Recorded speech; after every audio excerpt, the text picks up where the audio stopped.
Martin Luther King Jr. is as a continuation of a lineage of deceit, much like the fraudulent figures before him and those following today, known for their sometimes eloquent but always misleading speeches. King learned his deceptive tactics from his father and other black conmen, black criminals in his circle and beyond, and was further guided by New World Order influencers who directed his actions towards both his rise and fall. His influence persists, with contemporary figures mimicking his methods, having learned from his successful lies, theft, and manipulation that elevated him through his deceptive and disruptive style. The repetitive nature of civil rights rhetoric and black power ideologies is criticized as mere echoes of King's mutinous narrative. Considered an obvious ploy, it should have been seen, ignored, and rejected back then as it is now.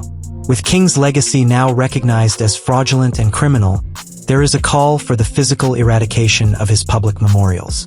Statues dedicated to him should be toppled and shattered, for symbolic satisfaction and rightful payback for the actions of groups like Antifa and BLM, who removed authentic cultural heritage statues.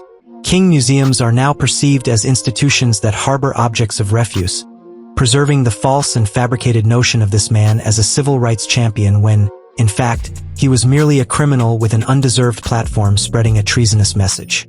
These memorials are now viewed as celebrations of a man with malicious intent. All objects dedicated to this individual and his subversive message must be removed, ideally by demolition, but destroyed nonetheless and taken out of public view.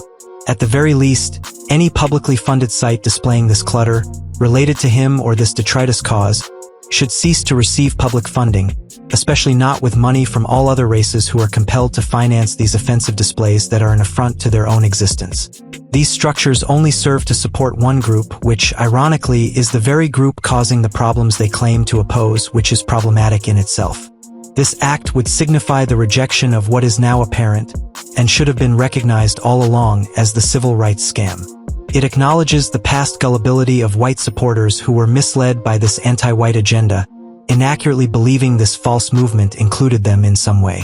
It also highlights that white people will never again be deceived by this deceitful fraud, which is now understood as part of broader New World Order schemes against America and Western civilization, executed for their own ends.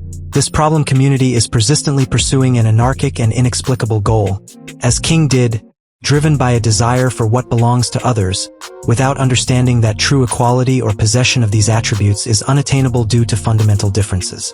There's a push to move beyond this era of so-called civil rights and special black rights, recognizing these movements as self-serving charades and manipulations by lowbrow tricksters. The call is for a collective effort to undo the damage of these civil rights laws, which are in reality drivel and should be named as such, to educate about King's and the malevolent movement's true nature, and to dismantle all symbols associated with this history as a statement against ongoing frauds and manipulations by other criminal groups and the New World Order machinations.